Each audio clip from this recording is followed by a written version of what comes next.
Hello student, कैसे हैं आप सब। होप सो आप सभी लोग बहुत अच्छे होंगे। आज हमारा रेस्पिरेशन का दूसरा सेशन है जिसके अंदर हम लोग डिफरेंट प्रोसेसेस को सीखेंगे। आइए स्टार्ट करते हैं।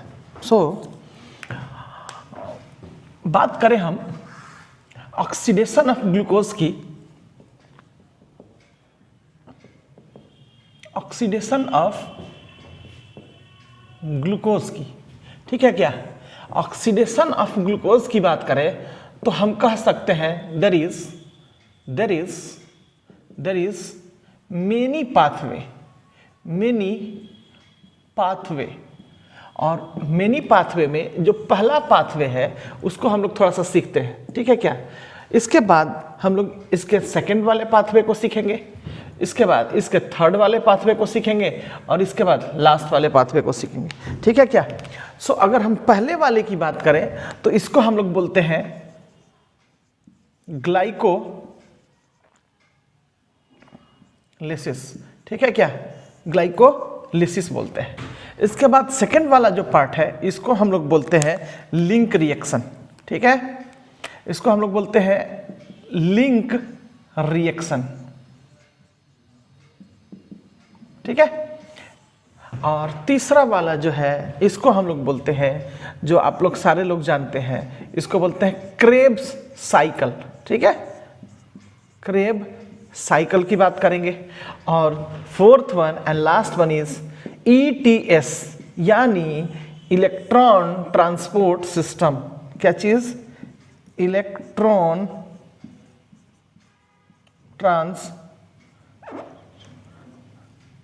Transport system.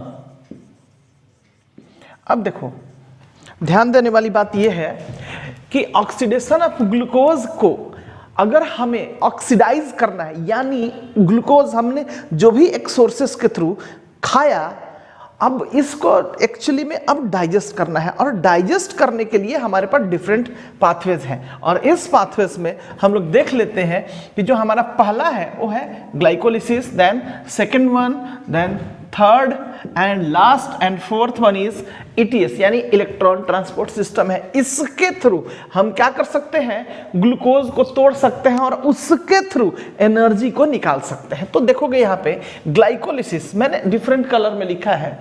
तो बेसिकली अगर इसके साइट की बात करें, ठीक है क्या, अगर हम इसके साइट को डिस्कस करें, डिफरेंट टाइप ऑफ साइट्स को डिस्कस करें, तो पता ये चलेगा कि जो इसका साइट है साइटोप्लाज्म है। क्या साइट है इसका? साइटोप्लाज्म है, साइटोप्लाज्म। और न्यूक्लियोप्लाज्म ये इस जगह पे परफॉर्म होता है। यानी ग्लाइकोलिसिस कहां पे होता है, ग्लाइकोलिसिस का साइट कहां है, जो कि ये वाला रिएक्शन परफॉर्म होता है, इसको हम लोग बोलते हैं, इस साइट को बोलते हैं साइटोप्लाज्म और न्यूक्लियोप्लाज्म। यानी जैसा वो साइटोप्लाज्म जो न्यूक्लियस के अंदर मूव कर गया उसी को हम लोग बोलते हैं न्यूक्लियोप्लाज्म। अच्छा, इससे आगे की बात करें तो डिफरेंट टाइप ऑफ इनके साइट्स की भी बात करेंगे। तो देखोगे इनका अलग है और इन तीनों का एक ही है। ध्यान से सुनना और समझना। और इन सभी के लिए, इन तीनों की अगर हम बात करें, तीनों की बात करें तो इनका जो साइट होता है वो होता है माइटोकॉन्ड्रिया में, ठीक है। इनका साइट होता है माइटोकॉन्ड्रिया के अंदर। ध्यान से देखना, इनका साइट कहां है? माइटोकॉन्ड्रिया। यानी लिंक रिएक्शन भी कहां होता है? माइटोकॉन्ड्रिया में। क्रेब साइकिल भी कहां होता है? माइटोकॉन्ड्रिया में। इलेक्ट्रॉन ट्रांसपोर्ट सिस्टम भी कहां होता है? माइटोकॉन्ड्रिया के अंदर। क्लियर हो चुका बात? तो आप देख सकते हो ऑक्सीडेशन ऑफ ग्लूकोज की हम बात कर रहे थे। There is 4 basically pathway. इसमें पहला जो है यह है हमारा ग्लाइकोलिसिस, इसका साइट साइटोप्लाज्म और न्यूक्लियोप्लाज्म होता है। अगर लिंक रिएक्शन की बात करें, क्रेब साइकिल की बात करें या फिर इलेक्ट्रॉन ट्रांसपोर्ट सिस्टम की बात करें तो इसका जो साइट होता है माइटोकॉन्ड्रिया होता है। ये बात दिमाग में बैठा लो, ध्यान रखना, ठीक है, क्योंकि ये क्वेश्चन आया हुआ है नीट के एग्जाम्स में और कम से कम हमको लगता है ऐसा कि मोर देन 10 टाइम्स ये क्वेश्चंस को डिफरेंट टाइप ऑफ एग्जाम्स में पूछा हुआ है, ठीक है ना। तो इसीलिए इस कॉन्सेप्ट्स को, ये अगर हम बात करें एक क्वेश्चंस की तो दिमाग में रखोगे, ठीक है। नेक्स्ट इससे आगे मूव करते हैं, ध्यान देना इसको, ठीक है। तो जल्दी से इसको लिखोगे।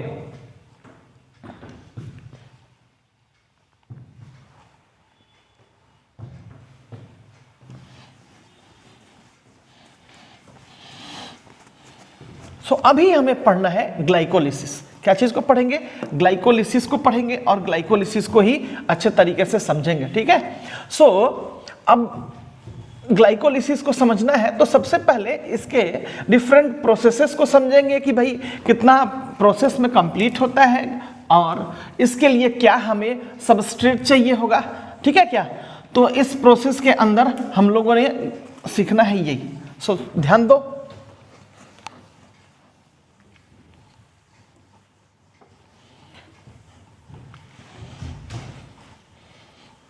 सो पहला प्रोसेस है जिसको हम लोगों ने पढ़ना है और ये है हमारा ग्लाइकोलिसिस प्रोसेस। ग्लाइकोलिसिस प्रोसेस को हमें जानना है। ग्लाइकोलिसिस क्लियर है? अच्छा, ग्लाइकोलिसिस प्रोसेस की अगर हम बात कर रहे हैं तो हम इसके डिफरेंट टाइप ऑफ एस्पेक्ट्स को देखेंगे कि कहाँ पर परफॉर्म होता है, कैसे परफॉर्म होता है। यानी इसी के अगर नेम की बात करें, इसके अदर नेम की बात करें, अदर नेम की बात करें तो इसका और भी नाम है, ठीक है। और नाम में इसको हम लोग बोलते हैं फंडामेंटल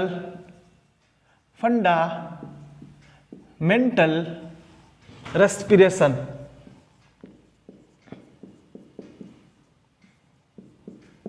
फंडामेंटल रेस्पिरेशन की बात करते हैं, इसी का एक नाम है। दूसरा जो इसका नाम है इसको बोलते हैं कि कोर रेस्पिरेशन, ठीक है। कोर रेस्पिरेशन, ठीक है। और इसी का एक और नाम है जिसको हम लोग बोलते हैं EMP, पाथवे, ठीक है। अच्छा, EMP इसको क्यों बोलते हैं? देखो, EMP बोलने के पीछे इसका रीजन है। देखो, इसका फर्स्ट जो भी वर्ड है EM एंड देन P, ये एक्चुअली बिलोंग कर रहा है ग्लाइकोलिसिस को जिसने खोजा था, या साथ में उनके कोवर्कर्स थे यानी कॉलीग्स ले, उनके साथ जो थे उन्हीं के नाम के बेसिस पे। यानी अगर हम E की बात करें तो ये नाम आया है इम्बिडन से, ठीक है क्या। इम्बिडन एक थे, ठीक है क्या। इसके बाद एक मेयरहॉफ थे, मेयरहॉफ, ठीक है। And third one is Parnas. अच्छा, इन्हीं के फर्स्ट वर्ड को इन लोगों ने ले लिया है, ठीक है। इनके नेम का फर्स्ट वर्ड इन्होंने यूज किया है और इसी तरीके से EMP, देख रहे हो ये EMP हो गया पाथवे, ठीक है। तो इसके अदर नेम की बात करें, ग्लाइकोलिसिस के अदर नेम की बात करें तो पहला होगा fundamental respiration, then core respiration and then EMP pathway. तो कुछ भी करके क्वेश्चंस पूछ सकता है कि भाई EMP पाथवे में क्या होता है, कैसे टूटता है एक सबस्ट्रेट एक प्रोडक्ट के साथ, ठीक है क्या। अरे यार, ये तार बार बार माइक का हुआ है, चलो ठीक है, कोई नहीं। सो अगर हम इससे आगे की बात करें तो हमने साइट इसका देख लिया। अब इसकी बात करें, स्टेप्स की बात करें तो स्टेप्स जो होता है ऑलमोस्ट 10 स्टेप में कंप्लीट होता है, ठीक है क्या। ऑलमोस्ट 10 स्टेप में ये कंप्लीट होता है। अच्छा, इससे आगे की बात करें तो इसके ऑक्सीडेशन की बात करेंगे, ऑक्सीडेशन की बात करेंगे, ठीक है क्या। ऑक्सीडेशन जो होता है इस प्रोसेस में होता है। इसके बाद डीकार्बोक्सिलेशन, डीकार्बोक्सिलेशन भी हो सकता है, इसके एस्पेक्ट में हम लोग सोचेंगे, ठीक है क्या। तो ये दो चीजें हुई, ऑक्सीडेशन एंड डीकार्बोक्सिलेशन। अगला बात हम लोग जो करेंगे इसके सबस्ट्रेट के बारे में करेंगे। किसके बारे में करेंगे? सबस्ट्रेट के बारे में करेंगे, ठीक है। और इसी का हमारे को प्रोडक्ट के बारे में करेंगे, ठीक है। अच्छा, सबस्ट्रेट की बात करें तो सब लोग को ये बात पता है कि सबस्ट्रेट के तौर पे हमें यहाँ पे क्या लेना होता है? ग्लूकोज। समझ में आ रहा है क्या? ग्लूकोज एज अ सबस्ट्रेट हमें लेना है। और प्रोडक्ट की बात करें तो हमें क्या बनानी है? पाइरुविक एसिड, या इसी को बोलते हैं पाइरुविक एसिड को हम लोग पाइरुवेट भी बोल सकते हैं, पाइरुवेट, पायरुवेट भी बोल सकते हैं। ध्यान देना इधर, दोनों एक ही नाम है, पायरुविक एसिड। ये इतना बड़ा नाम ना लेके अगर एसिड इसके साथ अटैच्ड है तो लास्ट में एट लगा देंगे, यानी पायरुवेट लिखेंगे तो भी ये दोनों एक ही बात होगा। ठीक है क्या? तो इसके बारे में इतना हम लोगों ने सीखा। इसका अदर नेम्स यानी ग्लाइकोलिसिस को और किन किन नामों से बुलाया जा सकता है, जिसमें हमारा पहला है fundamental respiration, then core respiration and then EMP pathway. Clear हो गया? ईएमपी पाथवे इसलिए बोलते हैं क्योंकि ये इनके जो साइंटिस्ट थे जिन्होंने इनके ऊपर काम किया, उन्हीं के नेम के फर्स्ट वर्ड को ले लिया गया, यानी इम्बिडन के ई वाले वर्ड को लिया गया, मेयरहॉफ के एम वाले वर्ड को लिया गया एंड परनास के पी वर्ड को लिया गया। इसीलिए इसका जो नाम होता है इसको हम लोग बोलते हैं ईएमपी पाथवे। क्लियर? दूसरी बात अगर करें स्टेप्स में कि भाई ये कितना स्टेप्स में कंप्लीट होता है, क्योंकि है तो ये कॉम्प्लेक्स प्रोसेस ऑब्वियस, तो इसको 10 स्टेप में कंप्लीट करते हैं, यानी 10 स्टेप्स के अंदर कंप्लीट करते हैं। ऑक्सीडेशन की बात करें तो ये 2 टाइम ऑक्सीडेशन देखने को मिलता है इसके साथ। और डीकार्बोक्सिलेशन की बात करें तो नो डीकार्बोक्सिलेशन, इसमें कोई तरह का कार्बोक्सिलेशन नहीं होता है, डीकार्बोक्सिलेशन नहीं होता है। सबस्ट्रेट की बात कर लिए, प्रोडक्ट की बात कर लिए। अब अगला बात करते हैं, इसके अगला स्टेप्स की बात करते हैं कि भाई इसके अंदर ध्यान से देखोगे कि इसके अंदर ऑक्सीजन का यूज होता है कि नहीं, तो बोलेंगे कि ऑक्सीजन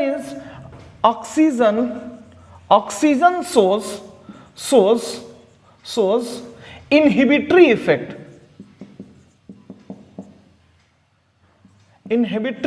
इफेक्ट, यानी अगर ऑक्सीजन इस पूरे रिएक्शन में इन्वॉल्व हुआ तो उस ग्लाइकोलिसिस प्रोसेस को ये रोक देगा। क्लियर हुआ क्या?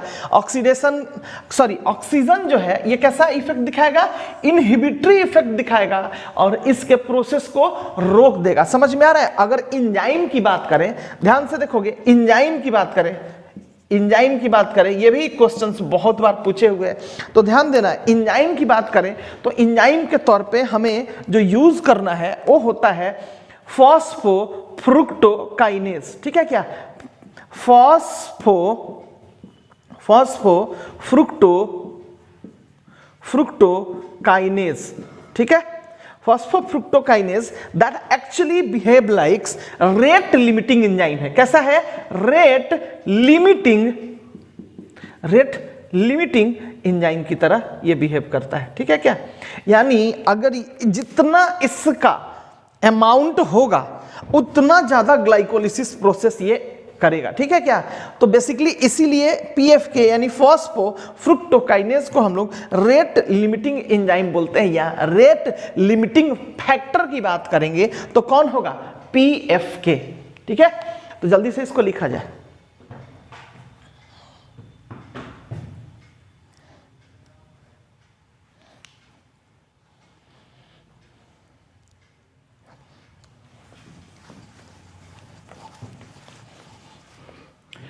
अब हम लोग सीखेंगे ग्लाइकोलिसिस को, कि ग्लाइकोलिसिस बेसिकली होता क्या है। यानी ग्लाइकोलिसिस को स्टार्ट करने के लिए हमारे को सबस्ट्रेट क्या चाहिए था? जैसा ऑलरेडी हम जानते हैं ग्लूकोज चाहिए था। ठीक है क्या? तो ध्यान से देखोगे, हमें एज अ सबस्ट्रेट क्या चाहिए था? ग्लूकोज। ठीक है? अब ग्लूकोज हम लोगों ने सबस्ट्रेट ले लिया। ठीक है? ध्यान देना इधर, सब लोगों ने बोला था कि बड़ा बड़ा लिखिए सर, इसीलिए थोड़ा बड़ा बड़ा यूज कर रहे हैं। ठीक है क्या? तो ग्लूकोज जो है बेसिकली ये टूटेगा ग्लूकोज 6 फॉस्फेट के अंदर। किसके अंदर? ग्लूकोज 6 फॉस्फेट के अंदर टूटेगा, फॉस्फेट के अंदर टूटेगा। तो कहोगे कि सर ये ग्लूकोज 6 फॉस्फेट में कैसे टूट जाएगा? ऑटोमेटिक टूट जाएगा कि मंत्र मारेंगे? नहीं। तो ये वाला बेसिकली होगा क्या कि इसके अंदर हमारा एक सेल के अंदर प्रेजेंट जो एटीपी है वो बर्न आउट होगा और इसके बाद ये एटीपी हमारा टूटेगा और ये बनेगा एडीपी प्लस आईपी में। क्लियर हो गया क्या? यानी 3 फॉस्फेट था एटीपी के पास, इसमें से एक फॉस्फेट निकलेगा और इस ग्लूकोज के कौन से पोजीशन पे आके लग जाएगा, 6 पोजीशन पे लग जाएगा। यानी अब ग्लूकोज का स्टेटस चेंज हो गया और ये ग्लूकोज अब क्या चीज में कन्वर्ट हो गया, ग्लूकोज 6 फॉस्फेट के अंदर कंप्लीट हो गया। क्लियर हो चुका है बात। तो एक स्टेप को हमने सीखा, ठीक है। और अगले स्टेप की बात करते हैं। तो फिर से हम लोग चाहते हैं क्या, जैसे कोई भी चीजें हैं, कोई भी सबस्ट्रेट है या कोई भी ऐसा चीज है जो बहुत बड़ा है अगर, और उसको हम चाहते हैं कि उसके छोटे फॉर्म में लेके आए, तो ऑब्वियस है हम उसको क्या करेंगे, ब्रेक करेंगे, यानी उसको तोड़ेंगे। जितना पॉसिबल स्मॉल हो सकता है, जितना छोटा अमाउंट उसका हो सकता है, उसके हिसाब से हम इसको तोड़ेंगे। और ऑब्वियस हमने भी यही किया है कि भाई अगर मुझे तोड़ना है, सिंपल सा बात है, ग्लूकोज मॉलिक्यूल्स को, जो कि अब ग्लूकोज 6 फॉस्फेट हो गया, तो फिर से उसके ऊपर क्या करेंगे, हम एनर्जी लगाएंगे। समझ में आ रहा है क्या। और एनर्जी जो है हमारा सेलुलर लेवल का जो एनर्जी होता है वो क्या होता है, किस फॉर्म में होता है, एटीपी के फॉर्म में होता है। ऑब्वियस, तो ऑब्वियस हमें क्या तोड़ना होगा, एटीपी को ही तोड़ना होगा और ये ग्लूकोज अब ग्लूकोज 6 फॉस्फेट के फॉर्म में आ जाएगा। क्लियर है क्या। और इससे आगे की बात करें हम, तो ग्लूकोज 6 फॉस्फेट के ऊपर हम फिर से तोड़ने की कोशिश कर रहे हैं, एनर्जी लगा रहे हैं, लेकिन ये टूट नहीं रहा है। तो कहोगे कि सर क्यों नहीं टूट रहा है, यहां तो टूट गया, यहां क्यों नहीं टूट रहा है। तो देखो सिंपल सा एक चीज कि अब इस ग्लूकोज के बारे में थोड़ा सा बात बताते हैं कि ग्लूकोज जो होता है 6 कार्बन कंपाउंड होता है। कितना कार्बन कंपाउंड होता है, 1 2 3 4 5 6 कार्बन कंपाउंड होता है। इसमें अगर नंबरिंग की बात करें तो ध्यान से देखोगे, नंबरिंग की अगर हम बात कर रहे हैं तो एक इसके पास फर्स्ट ये है, सेकंड ये है, थर्ड ये है, fourth and then fifth and last one is 6। तो ये 6 ऐसे कार्बन है और इसके कौन सा पोजीशन पे हमने फॉस्फेट लगाया है, यानी 6 वाले पोजीशन पे हमने इसके फॉस्फेट को अटैच कर दिया है। हो गया क्या। लेकिन अब हम फिर से कोशिश कर रहे हैं कि कहीं ना कहीं इसके लगाएं, फॉस्फेट को लगाएं, क्योंकि तोड़ना है। तो बेसिकली बीच में तो तोड़ नहीं सकते हैं, क्योंकि इनके बीच जो आपस में जो बॉन्ड है काफी स्ट्रॉन्ग है, तो इधर कोई चांस नहीं है, बचा चांस ये वाला। ठीक है क्या। तो दिक्कत क्या है फर्स्ट कार्बन के साथ, कि फर्स्ट कार्बन जो होता है स्ट्रांगली इसके साथ चिपका हुआ है और यहां पे भी हम इसके साथ फॉस्फेट को अटैच नहीं कर सकते हैं। तो कहोगे कि सर अगर फॉस्फेट के साथ अगर फॉस्फेट अगर अटैच नहीं करेंगे इसके साथ तो टूटेगा कैसे। ऑब्वियस, तो तोड़ने के लिए अब जैसे मान लो तुम्ही को, जैसे अगर कोई कंटिन्यूअस कोई हार्ड सा बॉल फेंक रहा है, देखिए क्रिकेट खेलते हुए तो क्या होता है, कंटिन्यूअस अगर कोई बॉल फेंकता है तो इस हाथ से हम लोग क्या करते हैं, उसको ग्रिप कर लेते हैं कि नहीं, यानी कैच ही कर लेते हैं, या कोई थ्रो भी फेंकता है तो उसको रोक लेते हैं इसके थ्रू, करते हैं कि नहीं। लेकिन वही चीजें अब थोड़ा देर के लिए सोचो कि ये हाथ ऐसे ना हो कि ऐसे हो जाए, तो चोट लगेगा क्या, पॉसिबल है कि तुम रोक पाओ, एग्जैक्टली नहीं पॉसिबल है कि हम लोग इसको रोक पाए। समझ में आ रहा है क्या, एकदम नहीं पॉसिबल है कि हम लोग इसको रोक पाएंगे। ठीक है, सो एकदम नहीं पॉसिबल है कि हम इसको रोक पाएंगे। तो कुछ ऐसी ही बात हो रही है। तो अब हम लोगों ने क्या करना है, इस ग्लूकोज 6 फॉस्फेट को देखोगे, ग्लूकोज 6 फॉस्फेट को हम लोगों ने कन्वर्ट करना है क्या चीज के अंदर, फ्रुक्टोज 6 तो है ही, ठीक है, एंड देन फॉस्फेट के अंदर देखोगे, इधर थोड़ा था ध्यान दोगे, हमने क्या किया, ग्लूकोज को ग्लूकोज 6 फॉस्फेट में कन्वर्ट किया, देन ग्लूकोज 6 फॉस्फेट क्या चीज में कन्वर्ट हो गया, फ्रुक्टोज 6 फॉस्फेट के अंदर कन्वर्ट हुआ। क्या चीज के अंदर कन्वर्ट हुआ, फ्रुक्टोज 6 फॉस्फेट के अंदर कन्वर्ट हुआ। और ये प्रोसेस क्या हम लगाए यहां पे देखोगे, इस प्रोसेस को हम लोग बोल देंगे आइसोमेराइजेशन। क्या बोलेंगे हम लोग, आइसोमेराइजेशन। ठीक है क्या। तो कहोगे आइसोमेराइजेशन में क्या होता है, तो अभी समझाते हैं आइसोमेराइजेशन में क्या होता है। जैसे ये मेरा क्या है, पाम है, यानी मेरा हथेली है। अब ये भी मेरा पाम है, अगर इस तरीके से हम इसको कर दे तो ये भी मेरा पाम है कि नहीं। बस फर्क क्या चीज का है कि ये हमारा पाम का एक साइड है और ये हमारे पाम का अनदर साइड है। ठीक है क्या। तो देखोगे कुछ हमने भी ऐसा ही किया, ये हमारा पाम है, इसको हमने क्या कर दिया, इसको कन्वर्ट करके इस स्टेट में लेके आ गए।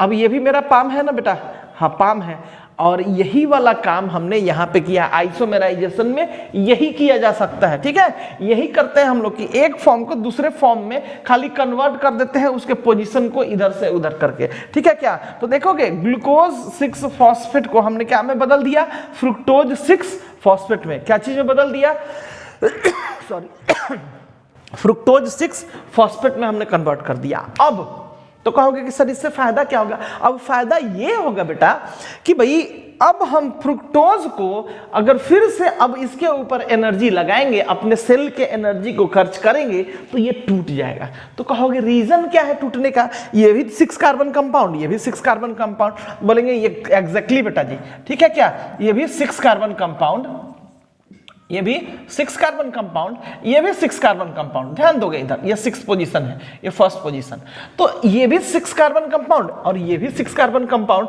तो बोलोगे कि क्यों इसके अंदर अटैच्ड हो जा रहा है और इसके अंदर अटैच नहीं हो रहा है, तो रीजन है बेटा इसके बॉन्ड का, क्योंकि इस सिचुएशन में जो बॉन्ड एनर्जी होता है इनके पास, इसके पास बेसिकली अगर हम कहें तो ये बीटा बॉन्ड होता है। कौन सा बॉन्ड होता है, बीटा बॉन्ड होता है। और लेकिन अगर हम इनकी बात करें तो इनके पास अल्फा बॉन्ड आ जाता है, और ये हमें बात तो पता है कि बीटा का जो बॉन्ड्स होता है वो स्ट्रॉन्गर होता है किसके कंपैरिजन में, अल्फा के कंपैरिजन में, ठीक है क्या। तो समझ में आ रहा है ना, तो यही चीजें हमने की है यहाँ पे कि इसके बॉन्डिंग एनर्जी को कमजोर कर दिया है इस स्टेट में लाके, और अब हम इसको तोड़ेंगे अपने सेलुलर एनर्जी के थ्रू, यानी अब हम इसके ऊपर एटीपी को यूज करेंगे, और जब हम एटीपी को यूज करेंगे, तोड़ेंगे एटीपी को, तो एटीपी मेरा टूट के क्या चीज में बदल जाएगा, एडीपी प्लस आईपी में बदल जाएगा क्या, एग्जैक्टली एडीपी प्लस आईपी में बदल जाएगा। और इसी आईपी को अब हम लोग नेक्स्ट टाइम क्या चीज में यूज कर लेंगे, फ्रुक्टोज, देखोगे ध्यान से,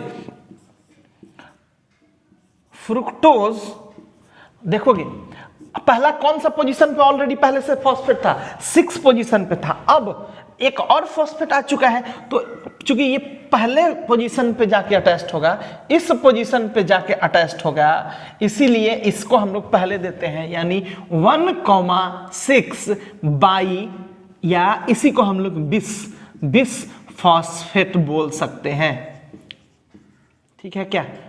देखोगे इधर, और इसका इस तरीके से फ्रुक्टोज 6 फॉस्फेट का स्टेटस चेंज होके हमारे को क्या मिला, फ्रुक्टोज 1,6 बाई या बिस फॉस्फेट, बिस यानी हमारे बुक के हिसाब से, एनसीईआरटी के हिसाब से इसको बिस कहा है, ठीक है क्या।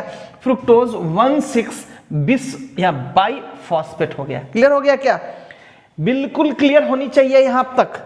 अगर यहां तक किसी को डाउट है तो पूछ सकता है। तो देखोगे इधर थोड़ा ग्लांसली, अभी इसको जल्दी जल्दी फटाफट समझते हैं। ग्लूकोज के अंदर एक एटीपी का एनर्जी को हमने तोड़ा, इससे एक फॉस्फेट निकला, इसका 6 पोजीशन पे आके लग गया, देखोगे इसका 6 पोजीशन पे आके लग गया, ठीक है। और इसके बाद यही ग्लूकोज क्या चीज में बदल गया, फ्रुक्टोज 6 ग्लूकोज 6 फॉस्फेट में बदल गया, ठीक है क्या। और ग्लूकोज 6 फॉस्फेट के ऊपर फिर से एनर्जी लगा रहे हैं, कोई इफेक्ट नहीं हो रहा है, एनर्जी हमारा वेस्ट जा रहा है। तो हम लोग चाहेंगे ना कि कोई अगर एनर्जी हम लोग लगा रहे हैं, यूज कर रहे हैं, तो कोई ना कोई इसके थ्रू रिजल्ट निकले।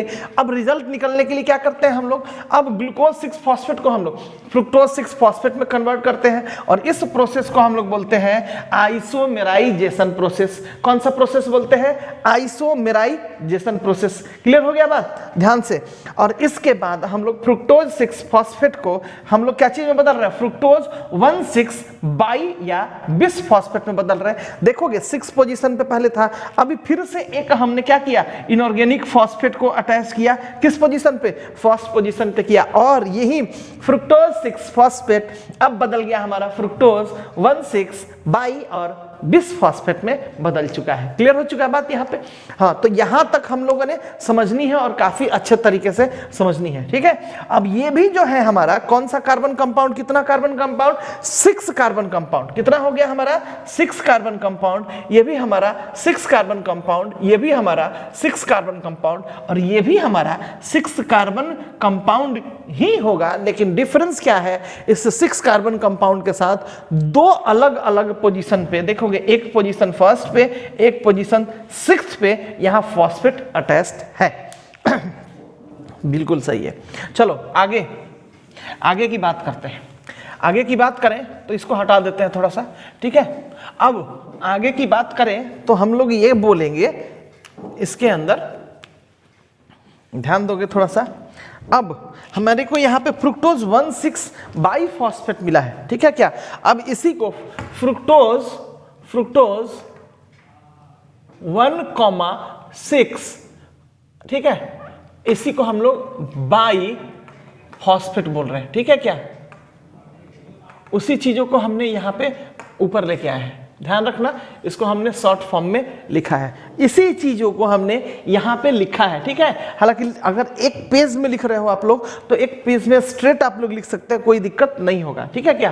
तो इस फ्रुक्टोज 1,6 बाइफॉस्फेट, अच्छा ठहरो ना, क्यों इतना कंफ्यूज करना है तुम लोगों को भी, पहले मैं पूरा लिख ही देता हूं इसको ही।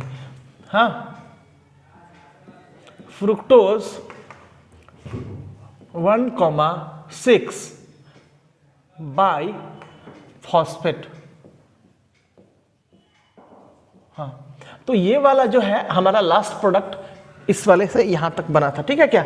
अब इसके बाद इससे आगे की बात करें तो फिर से इसको हम तोड़ने की कोशिश करेंगे, ठीक है क्या, फिर से तोड़ने की कोशिश करेंगे, इसके ऊपर हम एनर्जी लगाएंगे, लेकिन एनर्जी जो है बेसिकली इनके ऊपर न लग के, ध्यान से सुनना हम क्या बोल रहे हैं, इनके ऊपर न लग के बल्कि इनके दो पार्ट में इनको तोड़ दे रहा है। और ये जो दो पार्ट टूट रहे हैं, इसके एक पार्ट को हम लोग बोलते हैं, ठीक है, एक पार्ट को हम लोग बोलते हैं, ध्यान से देखना, 3PGAL, क्या बोलते हैं हम लोग, 3PGAL, और दूसरे पार्ट को हम लोग बोलते हैं DHAP, ठीक है क्या, DHAP। ध्यान से देखोगे बहुत अच्छे तरीके से, ठीक है। अब इस प्रोसेस को देखने की बात करें तो हम लोग इनको इंटर कन्वर्ट करा सकते हैं, ठीक है क्या, हम लोग इसको इंटर कन्वर्ट करा सकते हैं। ध्यान से देखोगे तो यहां पे हमने दो टुकड़े में इनको कर लिया, ठीक है, दो टुकड़े में किया।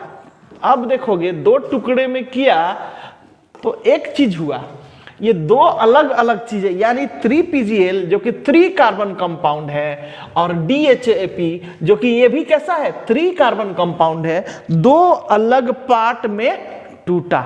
क्लियर हो गया क्या, दो अलग पार्ट में टूटा। तो कहोगे कि सर इसके पास दो फॉस्फेट था, एगो फर्स्ट पोजीशन पे, एगो 6 पोजीशन पे। तो देखोगे 1 2 3 4 5 6, ध्यान से देखना, हमने स्टार्ट कहां से किया था, 1 2 3 4 5 6। अब बेसिकली ये टूटा है कौन से पोजीशन से, थर्ड पोजीशन से टूटा है, यानी ये वाले पोजीशन से हमारे को टूटा है, यानी अब एक ये बन गया और दूसरा वाला ये बन गया। ध्यान से देखोगे तो इसके अंदर देखोगे ये वाला हमारा, अब चूंकि इधर से नंबरिंग चला आ रहा है तो ये वाला हमारा क्या हो जाएगा, फर्स्ट हो जाएगा, ये वाला हमारा सेकंड, ये वाला थर्ड हो जाएगा। यानी थर्ड के पोजीशन पे, थर्ड वाले पे क्या चीज लगा हुआ है, फॉस्फेट लगा हुआ है, जो कि ऑलरेडी यहां पे हमने दिखाया था कि थर्ड वाले 6 पोजीशन पे जो लगा था फॉस्फेट वो वाला था, और इसके फर्स्ट पोजीशन पे लगा हुआ है। तो देखोगे इसका मतलब होता है, PGL का मतलब होता है कि फॉस्फोग्लिसरल एल्डिहाइड, 3 फॉस्फोग्लिसरल, मतलब कौन से पोजीशन पे इसके फॉस्फेट लगा हुआ है, थर्ड पोजीशन पे। देखोगे बाय द नेम हम समझ सकते हैं, इसको अगर हम बोले तो इसको बोल सकते हैं 3 फॉस्फोग्लिसरल एल्डिहाइड। देखोगे इधर थर्ड पोजीशन पे 3 फॉस्फेट, थर्ड वाले पोजीशन पे क्या होता है, यहां पे हमारे थर्ड वाले पोजीशन पे फॉस्फेट लगा हुआ है। तो एक ये चीज टुका 3 कार्बन कंपाउंड, जो देख सकते हैं हम लोग यहां पे 3 कार्बन कंपाउंड है, 1 2 3, इसके थर्ड पोजीशन पे हमारे को यहां पे फॉस्फेट लगा हुआ है, इसीलिए हमने इसको बोला 3 फॉस्फोग्लिसरल एल्डिहाइड। और दूसरे की बात करें तो इसको देखोगे, इसको हम लोग पूरा नाम अगर हम बात करें तो बोलेंगे डाइहाइड्रोक्सी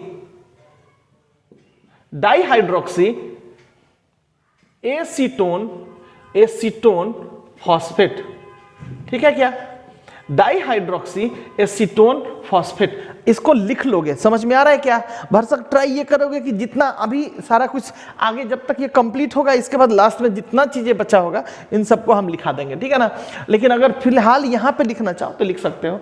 ये हम कह सकते 3-फॉस्फोग्लिसरल एल्डिहाइड, ठीक है। और इसकी बात करें DHAP है यहाँ पे, तो देखोगे डाईहाइड्रोक्सी एसीटोन फॉस्फेट बोल सकते हैं, ठीक है ना। डाईहाइड्रोक्सी एसीटोन फॉस्फेट बोला जा सकता है, ठीक है क्या। तो इस तरीके से तुम लोग ये चीजों को समझ गए। अब इसको थोड़ा सा हटा देते हैं, ठीक है क्या, क्योंकि जगह का कमी है इसके हिसाब से, ठीक है ना। और इस इतने ही में हम लोगों को कंप्लीट करना है। अब इसको लास्ट में हम सब करके लिखा देंगे, ठीक है, बोल देना तुम लोग।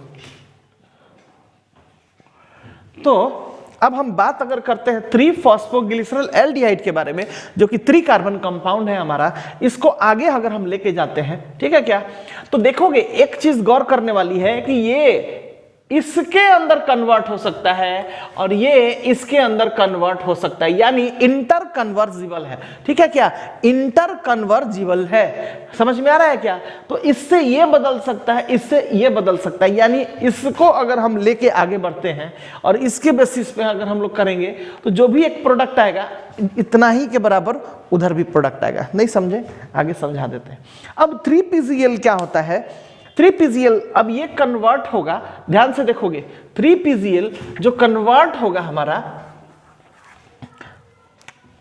थोड़ा सा इधर लिख लेते हैं, 3PGAL, ठीक है। 3PGL जो हमारा अब कन्वर्ट होने वाला है, कन्वर्ट होने वाला है, अब ये कन्वर्ट होगा, ध्यान से देखोगे 1, अभी 3PGL है, अब 3PGL इसका ज्यों के त्यों लिख देते हैं, ठीक है। 3PGAL इसको ज्यों का त्यों हम लोगों ने लिख दिया। क्लियर हो गया क्या? अब देखोगे थोड़ा सा इसके बारे में कि अब इसको हम लोग कह रहे हैं 1,3 बाईपीजीएल। क्या बोल रहे हैं अभी हम लोगों ने? 1,3 बाईपीजीएल। अब कहोगे कि सर यहां पे फिर से थर्ड पोजीशन पे तो था फॉस्फेट, फिर से फर्स्ट पोजीशन पे आप फॉस्फेट लगा रहे हो, यानी ये फॉस्फेट आ कहां से रहा है? इसका मतलब फिर से यहां एटीपी टूटा क्या? तो मेरा जवाब होगा बेटा जी लोग कि नहीं नहीं नहीं नहीं, नहीं। यहां पे ये बेसिकली ये एक फॉस्फेट लेने के लिए एटीपी को नहीं तोड़ा, ये जो फॉस्फेट यूज किया गया है वो फॉस्फेट है ये H3PO4 का। कौन सा? H3PO4 का, और इसको बोलते हैं मेटा फॉस्फोरिक एसिड, ठीक है क्या? और इसको हम लोग बोलते हैं मेटा फॉस्फोरिक एसिड बोलते हैं। क्लियर हो गया क्या? और इसी के थ्रू क्या होता है, यहां पे आके एक फॉस्फेट लगा हुआ मिल जाता है, ठीक है क्या? तो कहोगे कि ऐसे ही लगा हुआ मिल जाएगा क्या? नहीं। अभी तुम समझो इस चीजों को कि इनका जो पूरा साइट की बात कर रहे हैं, ये ग्लाइकोलिसिस प्रोसेस का साइट कहां है? ऑब्वियस है, साइटोप्लाज्म या न्यूक्लियोप्लाज्म के अंदर। तो साइटोप्लाज्म के अंदर एक बेसिकली एक ऐसे ही H3PO4 मूव कर रहा है, अकेला सा H3PO4 ऐसे मूव कर रहा है। अब ऑब्वियस है, जैसे कुछ इस तरीके की बातें हैं कि तुम रास्ते से चले जा रहे हो और कहीं तुमको क्या हुआ कि बहुत सारा पैसा गिरा हुआ मिल रहा है, ठीक है क्या? तो पैसा गिरा हुआ मिला है तो तुम क्या करोगे? देखोगे तो उसको उठाओगे, ऑब्वियस, उठा तो लिए। अब आगे क्या करोगे मतलब उससे नहीं है, लेकिन फिलहाल तुमने उठाया ना जी, तो वो तुम्हारी हो गई कि नहीं? हाँ, तुम्हारा हुआ, यानी वो तुम्हारे साथ जुट गया। इसी तरीके से ये H3PO4 यहाँ पे हम लोगों ने क्या किया, साइटोप्लाज्म के अंदर प्रेजेंट था, ये टूट के ऐसे ही पड़ा हुआ था, इसमें से एक फॉस्फेट आया, इसके साथ आके अटैच्ड हो गया, और जब ही ये अटैच्ड हुआ, इसका अब स्टेटस जो था, पहले 3PGL था, अब बन गया 1,3 बाईपीजीएल। क्लियर हो गया क्या? देख रहे हैं?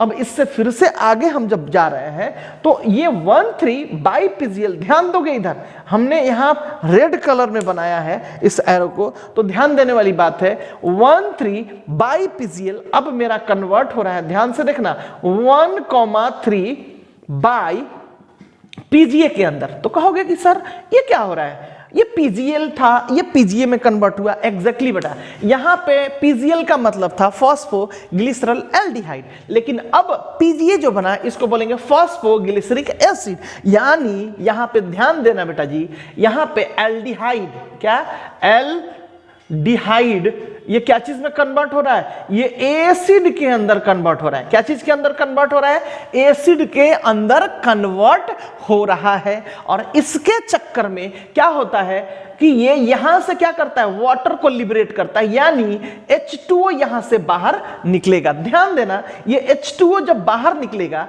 तो ये देखोगे H2, ध्यान से, प्लस हाफ O2। तो कहोगे सर हाफ O2 क्यों लगा है? देखो बेटा, हम लोग ऑलरेडी समझा चुके हैं कि सिंगल O जो है एग्जिस्ट नहीं करता। अगर सिंगल O आएगा तो कभी भी वो तुम्हारे लिए कंस्ट्रक्टिव नहीं होगा, डिस्ट्रक्टिव होगा। यानी इस ऑपरेशन को क्या कर देगा, हमने बताया था, को इनहिबिट कर देगा।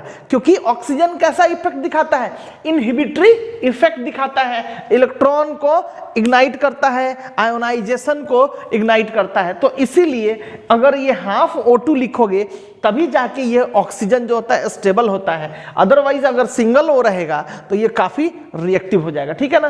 तो H2 प्लस हाफ O2 की बात कर रहे हैं, ठीक है ना। ये यहां से निकला और साथ ही साथ ये जब यहां से वाटर लिबरेट करेगा तो ये बेसिकली इसका ऑक्सीडेशन होगा। देख रहे हो, ये ऑक्सीडेशन यानी अटैच्ड होने की कोशिश करेगा और जिसके चलते क्या हो जाएगा, ये रिड्यूस्ड स्टेट में NAD आ जाएगा। कोएंजाइम हमने बताया था ना कि जब ही एनर्जी किसी प्रोसेस से निकलता है तो ये क्या हो जाएगा, ये NAD, ध्यान से देखना यहां पे तुम लोग, बहुत इंपॉर्टेंट है ये NAD बताया था, nicotinamide adenosine dinucleotide, nicotinamide adenosine dinucleotide, ये क्या चीज में कन्वर्ट हो जाएगा, NADH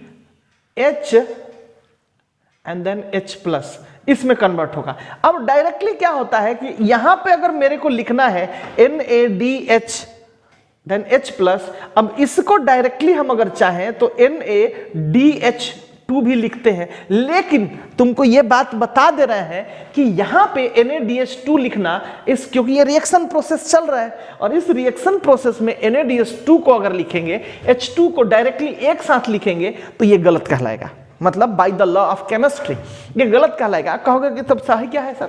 सही ये है कि इसको जब हम कोई स्टेटमेंट लिख रहे हैं, जैसे कि कोई हम एक पर्टिकुलर सा स्टेटमेंट दे रहे हैं, तो उस स्टेटमेंट के अंदर NADH2 को अगर लिखते हो तो गलत नहीं है, लेकिन अगर रिएक्शन प्रोसेस में लिखते हो तो NADH plus and then H plus, क्योंकि एगो आएगा प्रोटॉन, देन इसके बाद फिर से एगो प्रोटॉन आएगा। समझ में आ रहा है क्या? तो इसीलिए इसके जगह पे हम लोग इसी को लिखेंगे, ज्यादा बेहतर होगा। लेकिन अभी चूंकि बहुत सारे लोग, ऐसा नहीं है, बुक्स के अंदर भी NADH2 ही लोग लिख देता है, तो गलत नहीं है, लेकिन by the law of chemistry ये एक्चुअली गलत हो जाता है। लेकिन हम लोग इसको मैनेज कर लेंगे, ठीक है ना, ये समझने वाली बात है। तो ये हम लोगों ने यहां पे समझा कि यहां के थ्रू क्या निकला, वाटर लिबरेट किया, और ये बेसिकली H2, देखोगे इधर ध्यान दोगे, H2 यानी H plus then H plus टूटा और यहां पे O यहां पे बाहर निकला, ठीक है क्या। तो यहां पे बेसिकली इसने क्या किया, O यहां पे आके यहां पे अगर एल्डिहाइड को इसने क्या कर दिया, एसिड में कन्वर्ट कराया। क्लियर हो गया क्या? और ये अब हमारा बन गया PGA, एल्डिहाइड अब बन गया एसिड। क्लियर हो चुका है बात? तो ध्यान देना इधर कि यहां पे मेटाफॉस्फोरिक एसिड था, इसके थ्रू एक फॉस्फेट निकला, यहां पे आया, और इसी के इफेक्ट के थ्रू हम लोगों ने क्या किया यहां पे, तो बेसिकली हमको यहां पे एक फ्री एनर्जी मिला, फ्री में हमें तुम्हें पैसा मिला, और आगे चले और फ्री में तुम उस पैसा को किसी को दे दिए, तो तुम्हारा कोई लॉस गया बेटा? कोई लॉस नहीं गया, जहां जितना मिला उतना ही फिर से किसी को दे दिए। हो गया कि नहीं? तो ये चीजें होती है इसके साथ। क्लियर हो गया?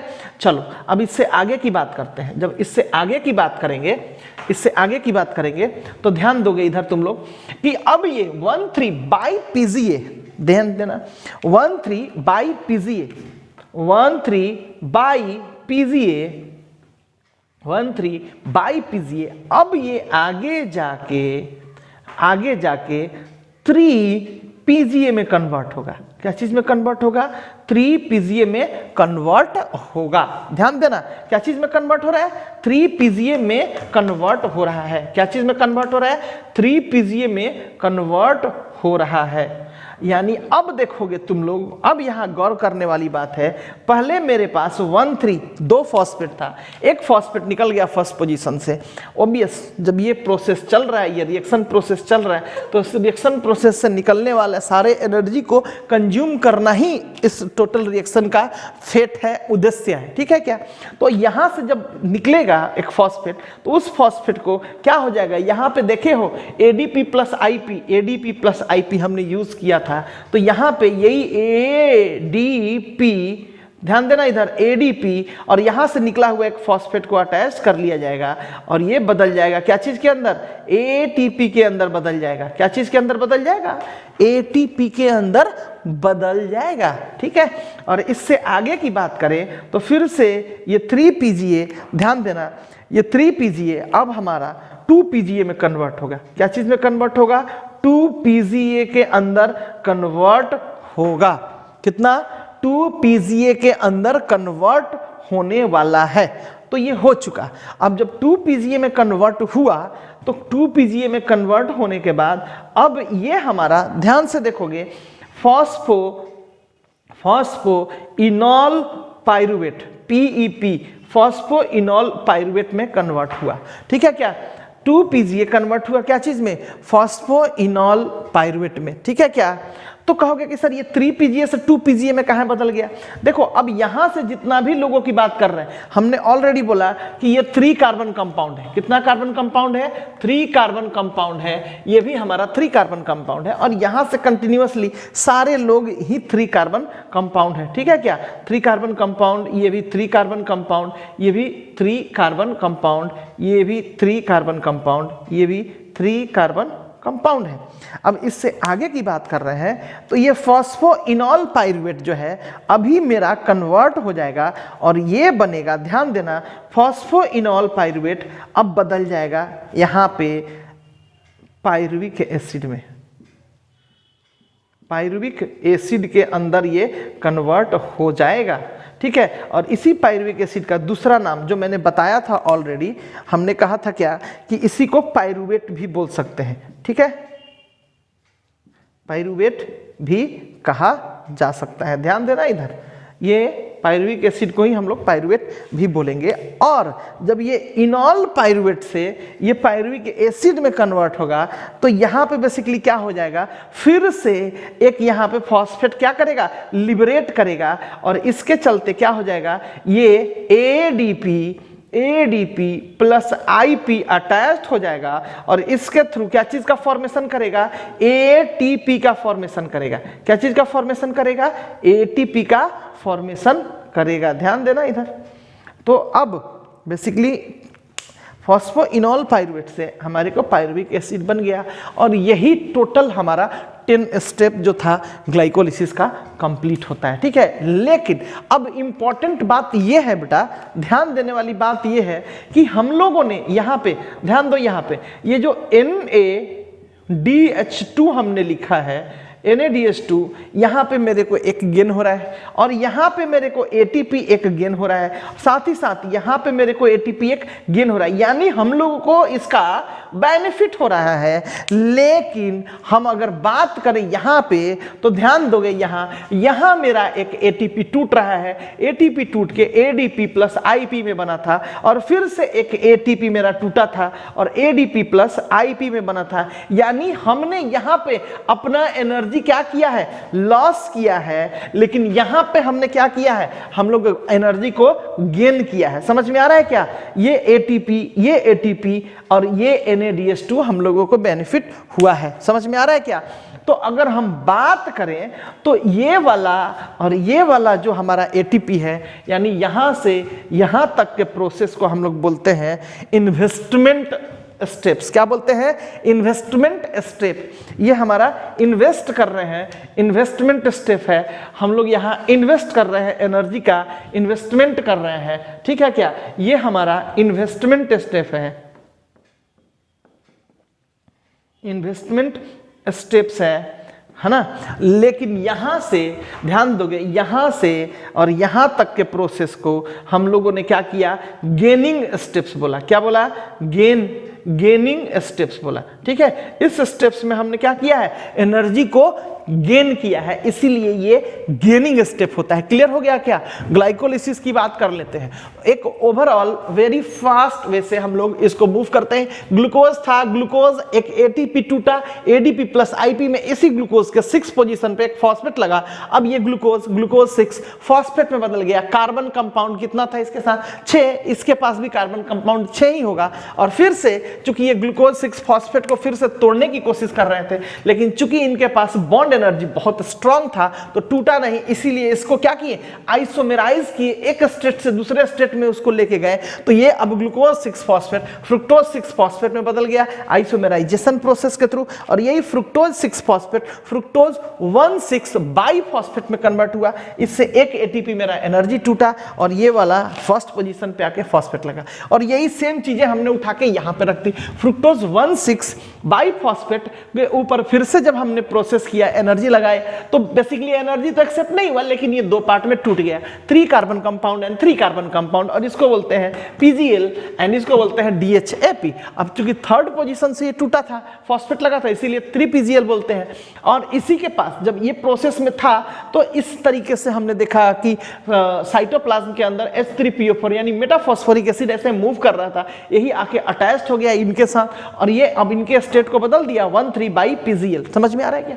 तो इस तरीके से देखोगे 1,3 बाई पीजीएल अब कन्वर्ट हो गया 1,3 बाई पीजीए के अंदर। तो कहोगे यहाँ पे हुआ क्या है? बेसिकली यहाँ पे हमने बताया था एल्डिहाइड यहाँ पे एसिड में कन्वर्ट हुआ, जिसके चलते क्या हुआ? यहाँ पे वाटर यहाँ रिलीज हुआ है, वाटर यहाँ लिबरेट हुआ है, और जिसके चलते क्या हुआ? ये रिड्यूस्ड स्टेट में आया तो NAD क्या चीज में बदल गया? NADHH प्लस में, यानी NADH2 के फॉर्म में बदल गया। ठीक है क्या? और इसके बाद ये जो था 1,3 बाई पीजीए जो था 3 कार्बन कंपाउंड ही है, अब बदल गया 3 पीजीएल के अंदर। ठीक है, और 3 पीजीए अब ये क्या चीज में बदल गया?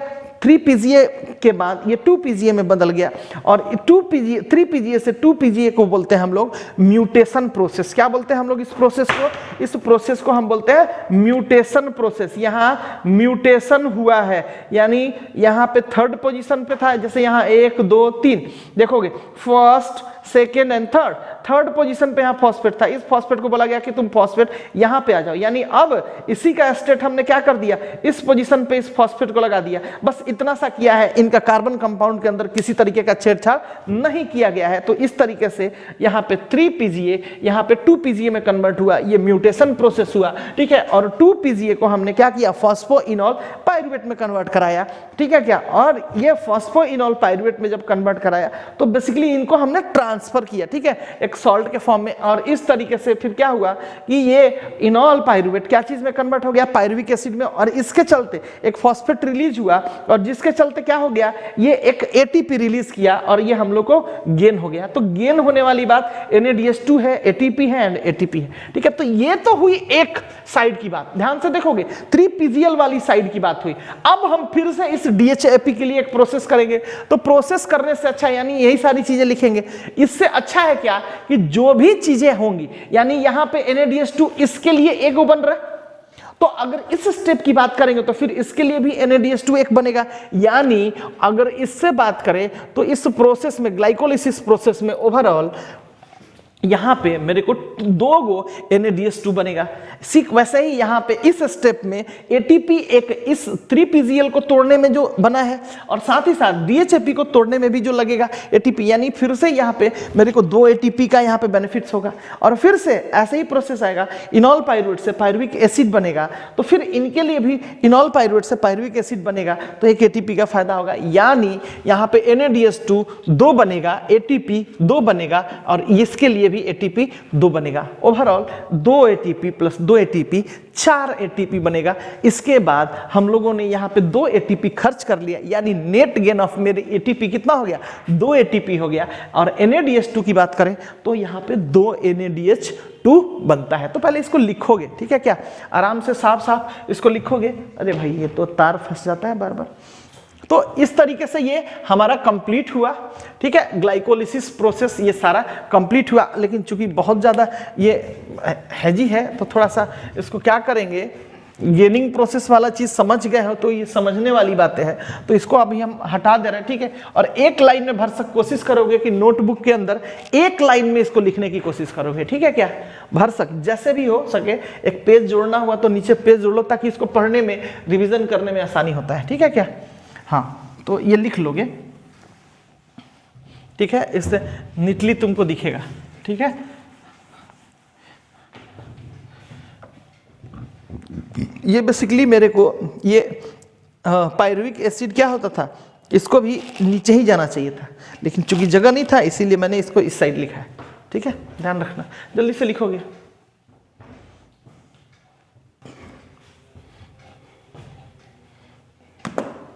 अब देखोगे थोड़ा सा कि सारी चीजों को हम लोगों ने सीख लिया, जानेंगे कि कहां से कैसे प्रोसेस आता है। अब इसके थोड़ा सा एंजाइमेटिक इफेक्ट को जान लेते हैं, ठीक है क्या।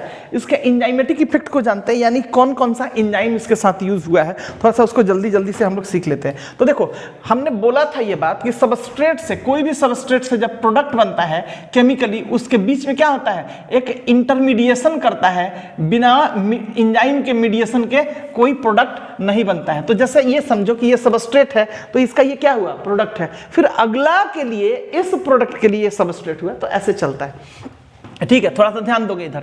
अब ग्लूकोज से ग्लूकोज 6 फॉस्फेट बना है, तो इसके लिए एक एंजाइम यूज हुआ है, इसको बोलते हैं हेक्सेस या हेक्सोकाइनेस। क्या बोलते हैं, हेक्सोकाइनेस। देखोगे इधर बहुत अच्छे से, हेक्सोकाइनेस एक एंजाइम यूज हुआ है इसके लिए, ठीक है क्या। अब ग्लूकोज से ये फ्रुक्टोज 6 फॉस्फेट बना है, आइसोमेराइजेशन प्रोसेस हुआ है, तो इसको हम लोग बोलते हैं आइसोमरेज। क्या बोलते हैं, आइसोमरेज, ठीक है क्या।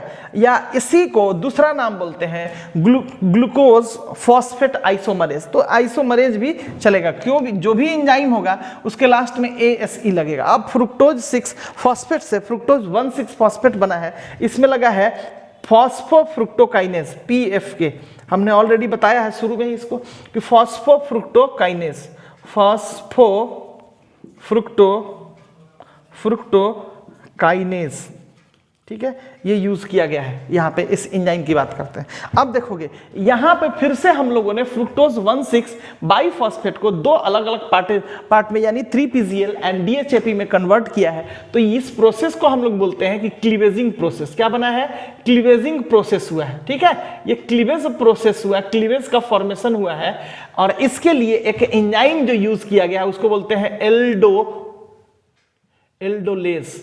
कौन सा एंजाइम हुआ है, एल्डोलेज, भूलोगे नहीं, ध्यान रखना इस बातों को। अब इससे आगे की बात करते हैं, तो देखोगे इस वाले स्टेप से लेके, ध्यान से देखना, इस वाले स्टेप से लेके, इस वाले स्टेप से लेके इस वाले स्टेप तक, ठीक है, इस वाले स्टेप तक की अगर हम बात करते हैं तो इस वाले को हम लोग बोलते हैं ये नॉन एंजाइमेटिक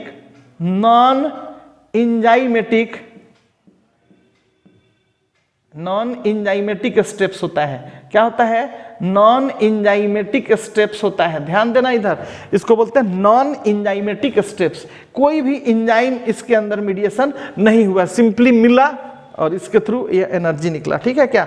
अब देखोगे इधर 1,3 बाइपीजीएल से ये मेरे को क्या बन गया, 3PGA बना है। ध्यान से देखना इधर, 1,3 बाइपीजीएल से मेरे को यहाँ पे क्या मिला है, देखोगे इधर थोड़ा सा। तो इसके लिए हम लोगों ने एक एंजाइम यूज किया है, देखोगे इधर 1,3 बाइपीजीए से 3PGA बना है। इसके लिए एक एंजाइम यूज हुआ है ट्रांसफरेज, ठीक है। इसको बोलते हैं फॉस्फोग्लिसरॉल्डिहाइड ट्रांसफरेज भी बोल सकते हैं, लेकिन हम लोग इसको प्राइमरली इसका नाम देते हैं ट्रांसफरेज। रेड पेन से ही लिखते हैं, ध्यान दोगे इधर, ट्रांसफरेज यहाँ पे यूज हुआ है, ट्रांसफरेज। इसके लिए ट्रांसफरेज एंजाइम यूज हुआ है। अब देखोगे इधर 3PGA से 2PGA में कन्वर्ट हुआ है। इसके लिए एंजाइम जो म्यूटेशन हुआ है, तो इसके लिए एंजाइम लगा है म्यूटेज। कौन सा एंजाइम लगा है, म्यूटेज एंजाइम यहाँ पे यूज हुआ है। अब 2PGA से यहाँ पे PEP लगा है, इनॉल पाइरुवेट बना है, यानी इसके लिए एंजाइम जो लगा है इनोलेज। कौन सा एंजाइम लगा है, इनोलेज। और यहाँ पे बना है, देखो कि पाइरुविक एसिड बना है, तो यहाँ पे बेसिकली इनॉल पाइरुवेट से यहाँ पे जो एंजाइम यूज हुआ है इसको बोलते हैं पाइरुवेट काइनेज,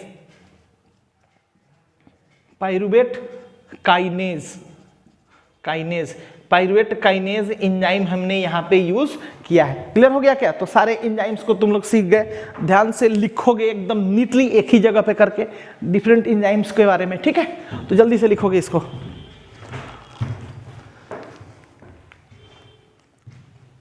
डन।